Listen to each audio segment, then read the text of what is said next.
Internet, welcome back to Mutton Shop Gaming. I'm the Mutton Shop Gamer, and today we're going to be taking a look at Portal 2. Portal 2, the sequel to the most important game I've ever played in my life.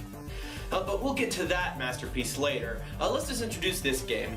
When I was in high school, that's when this game came out, my parents had already been divorced, and so my dad would occasionally go on business trips, leaving me home alone.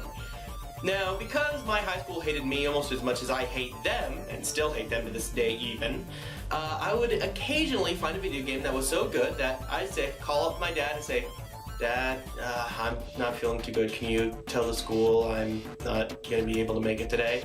And so I'd spend all day playing the game. Portal 2 was one of those games. Sorry, Dad. Let's start with the narrative. After having killed the genetic lifeform and disk operating system, or GLaDOS, and being dragged back into sleep in the extended relaxation chamber, an unspecified amount of time has passed. You are awoken by Wheatley, who has screwed up and ended up getting all the humans in the ERCs killed. Well, all but you, Chell. He tells you that you are both going to escape because he doesn't want to suffer the consequences for everything that just happened. So you end up going through some old tests, fighting an Aperture Science handheld portal device, which I will refer to as the portal gun, and you accidentally bring GLaDOS back to life.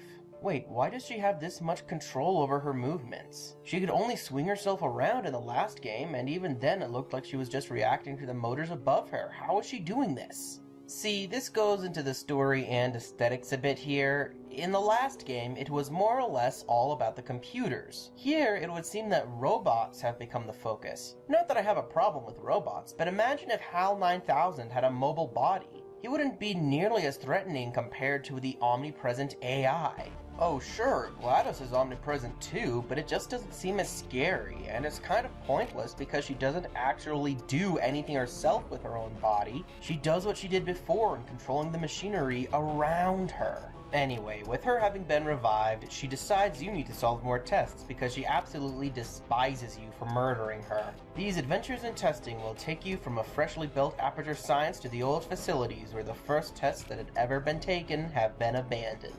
Overall, the narrative is pretty good, but it falls into more sightseeing and less puzzle solving. However, there's also the co-op mode story. It takes place after the single-player campaign, where you and a friend take over the bodies of two little robots to solve puzzles. As you go through the tests, you become more and more human, much to the dismay of GLaDOS, who only wants science to be done. Or perhaps she has a secondary goal that needs to be accomplished. While the first narrative has many more twists and feels more like a cohesive piece, the co-op has more the feel of the first Portal game in that there was a story, but the focus was on the testing.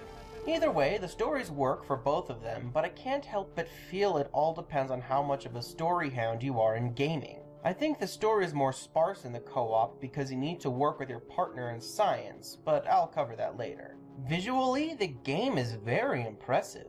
It has a number of good art styles between old Aperture, ruined Aperture, and repaired Aperture, and everything fits together cohesively. The portals are also better here. I prefer to imagine my portals as tears through space rather than the pretty smooth designs found in this Portal PC update. Some things have gone through slight redesigns, including the cubes and security cameras, giving a more unique look, but at the same time, I kinda missed the bulky quality to them. You can also find Ratman paintings, just like the last game, and though they look good, I have to ask, where did Doug Ratman get the paints to make these pictures in the first place? Musically speaking, this game is marvelous. Valve released the soundtrack in 3 separate files for free a while back, and I got them all.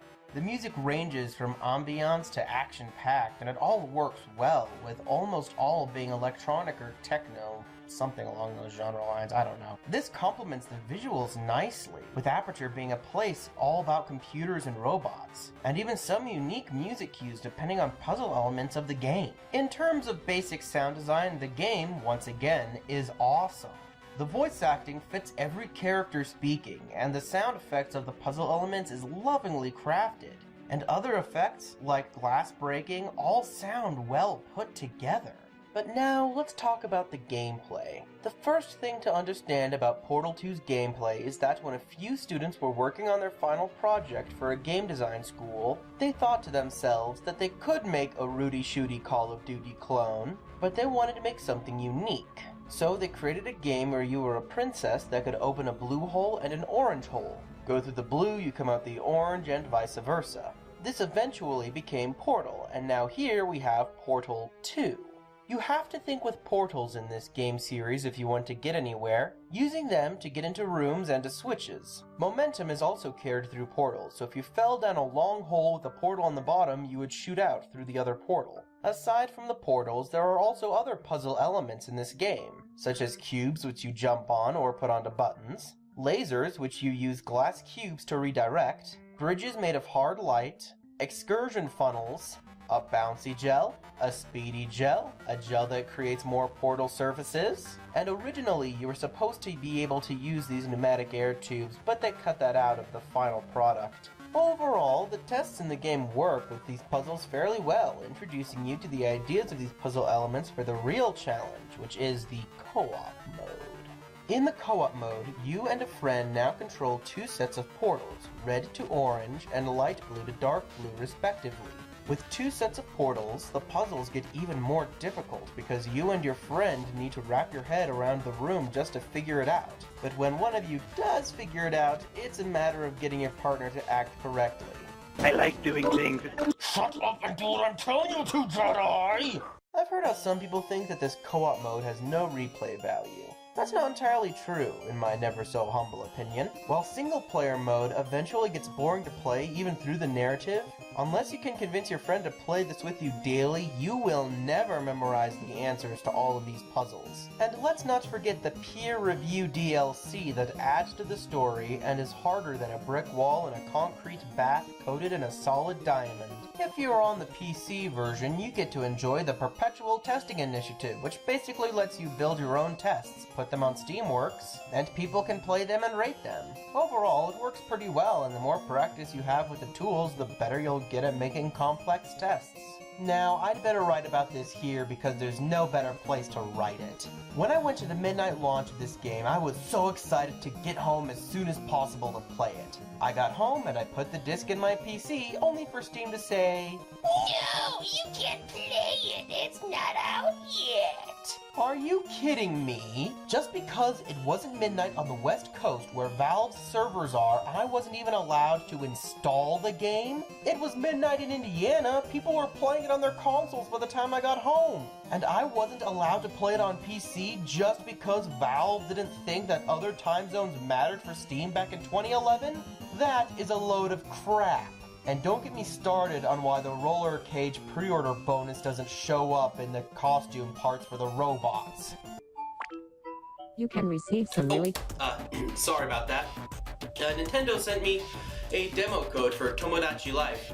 If you like life simulator games like Animal Crossing or The Sims, you might check it out. It's pretty good. But as for Portal 2 and its grade, given all the faults in the PC version that never made it into the console versions at all, and my very minor gripes with Portal 2, I'm gonna say an A-. I mean, that seems like the most fair grade I could give it. Alright, see y'all next week. It's time for me to start recording for my next critique. I'll give you a hint. I got the cables for the PS3 to be able to be recorded. Hey, if you liked my video, then why not throw me a like, a comment, and subscribe to my channel. And while you're commenting, suggest a game for me to critique sometime later.